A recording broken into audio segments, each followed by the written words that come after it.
TikTok. Yeah, throw up the Subway Surfer gameplay over here. That's nice. Is that good? That's good. Everyone knows that TikToks and its sidekicks, YouTube Shorts, Instagram Reels, and the endless other waves of short form and other rip-offs have permanently changed the way we consume content. Our attention spans, cooked. Our sense of reality, bordering on insanity. And public mental health, don't even get me started. Dangerous trends, public nuisance, quote-unquote pranks, cooked self-worth, warped beauty standards, dopamine addiction, the list goes on. People have already made better and deeper videos covering all that stuff. That's not what we're here to talk about. Put the Subway Surfer gameplay away, okay? Don't click off. I promise it'll be back.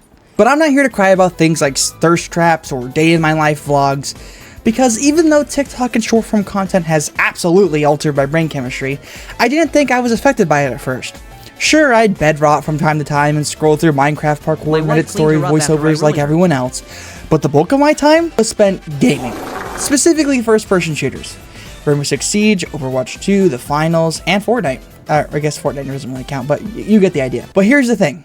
These games weren't perfect back in the day. They had their own problems, but those problems were internal.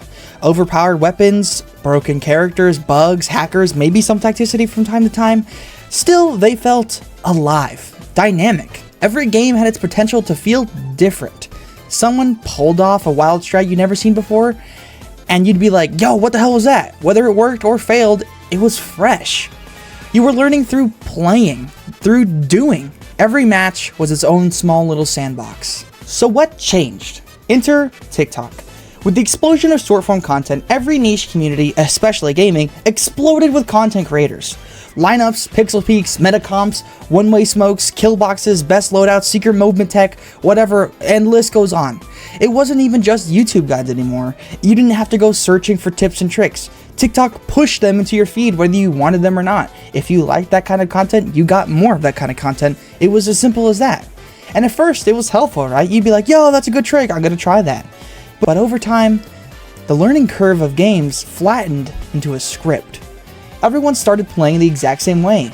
Gone was the sense of experimentation, replaced by the same handful of recycled, quote-unquote, optimal strats you saw in some 30-second TikTok with fucking TikTok. What the fuck?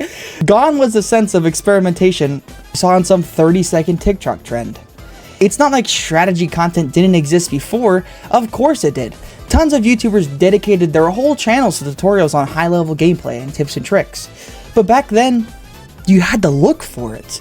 If you wanted to improve, you had to sit through 5 to 10 minute videos and internalize what they were saying and test it out. Now it's just, here's the best loadout. Use these lineups to always win. This team comp is broken right now. Boom. You absorbed it without even meaning to. You now know whether you wanted to or not. And because of that, the experimentation, the weird chaotic strategies were dying, and fast.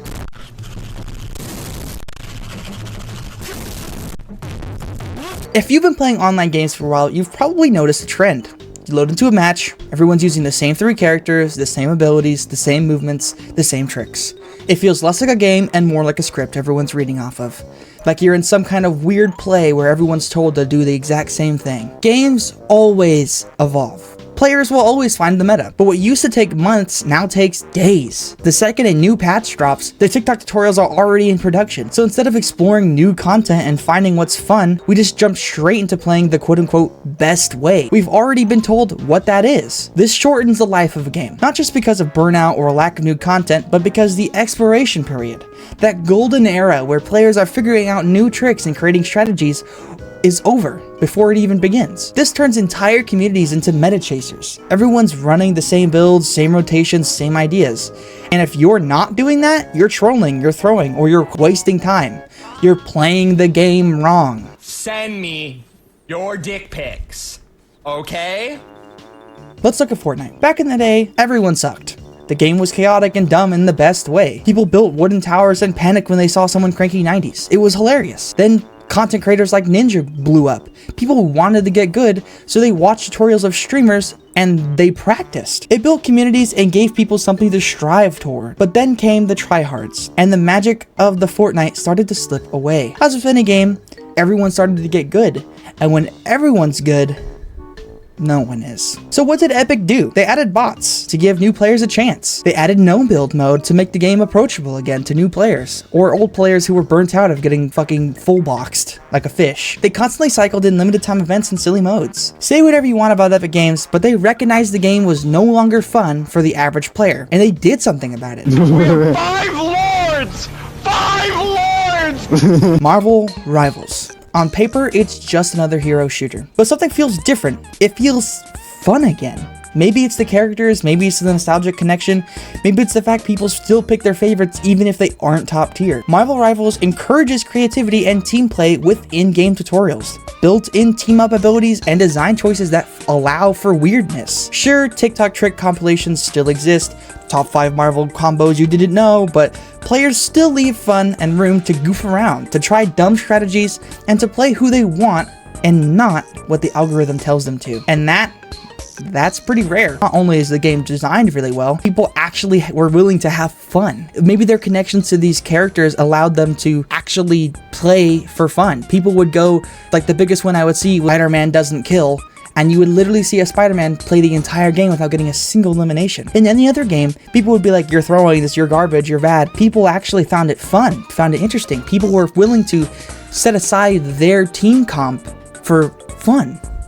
For the first time in a long time, people liked it. We're not gonna stop TikTok, and we shouldn't shame people for liking quick content, but we can choose how we engage with games. My advice is stupidly simple. Play for fun. Not just to win, not just to follow the meta.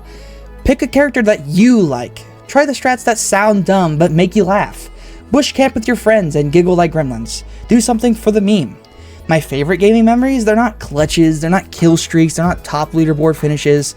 Those quotable moments that you just can't get back. It's that time me and the boys bush camped the entire game and won. It's those quotable lines that only happen when you're fully engrossed into the game. I don't remember the hundreds of GTA heists that I've completed, but I do remember how I'd laugh when we failed the same heist at least 30 times because at the very end, everyone said no balls and we'd have to jump out of the helicopter. It was just things like that. Those are the moments that stick. Not your KD, not your win-loss ratio, but I'll say it again. Play for fun. Play like you. If you're not making memories, why even play at all? And with that, stay cheesy, my friends. Subway Surfer gameplay back on screen, and I'll see you in the next one. Thanks for watching to the end of the video. As you probably already noticed, my voice is kind of messed up right now, and that's partially the reason why this video is kind of less edited than my other ones. I just haven't been feeling it the past couple days. And I recently, as most of you probably already know, really lost my entire old setup and everything on it, so I've been mighty busy. But I'll try to keep videos coming up in the future on a relatively normal basis, but just have a lot of rebuilding to do. Anyways, hope you have a great day. Bye!